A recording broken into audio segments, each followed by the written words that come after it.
Legislature's Joint Committee on Ways and Means met at UMass today to discuss the governor's proposed budget. And 22 News reporter Jackie Bruno went to that UMass hearing and explains how the Patrick plan could affect your family.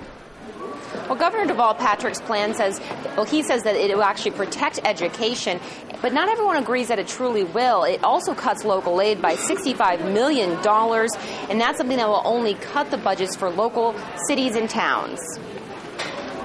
Governor Deval Patrick's upcoming budget proposal would eliminate 900 state jobs, cut $65 million in local aid, and strip the rainy day fund of $200 million. Tuesday, the legislature's Joint Committee on Ways and Means held a public hearing at UMass Amherst to examine how this plan could affect the state's education system.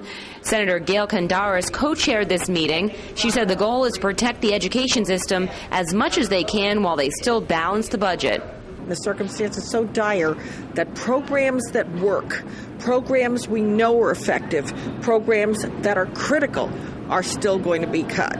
In order to cope with the budget cuts, UMass President Jack Wilson says they're forced to raise student fees. He said increased fees will help the university provide a quality education to its students that's still affordable.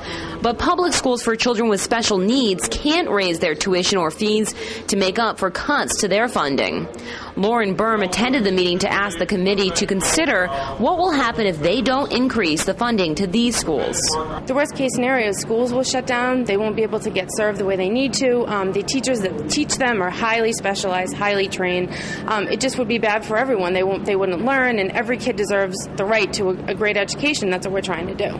Joan KAGAN, the president of Square One in Springfield, said she understands the constraints of the budget, but she feels one area deserves extra funding. We're still advocating that there be a greater investment in early education and care, knowing that there's a 16% return on investment with savings in the welfare system and the criminal justice system. These are all opinions the Senate and the House will consider, but eventually tough decisions will have to be made. The goal is to have the final budget in place by June 30th.